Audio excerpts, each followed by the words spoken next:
Nate, from you po, showbiz or Politics. Yeah, I'm running for Quezon City Councilor pa rin. And my brother is running for congressman pa rin. Bakit councilor pa rin? Di ba My brother is hire? doing well eh. Okay. Ako na nagdidel. Bro, you're doing well. I'm proud of you. Pero marami ako nakagagawa pag konsehal ako. Nakagawa ako ng movies and other projects. Speaking of movies, after Pieta, may plano pa po ba kayong gumawa ng another movie? Baka next year na lang. Next year na, pahinga muna ngayon, focus muna sa sa trabaho. Tapos, showbiz, aside sa marami bang offer ng teleserye? Maraming offer. I have an upcoming teleserye, Forever Young. Pero na-shoot ko na lahat ng scenes ko. So, it's showing this October. GMA Afternoon Prime.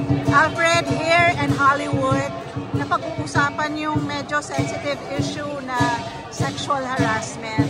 Bilang ikaw, di ba? Anong take mo doon? There should be no place for harassment, or any kind of harassment, not only in our industry, but in the whole of our society. Kayo ba nung medyo bagong artista pa kayo, ay meron mga, di ba may mga pagpapasexy kayo before? Yes. Wala naman kayo naranasan mga ganyan. Ang dami ko nakuha indecent proposals. Grabe.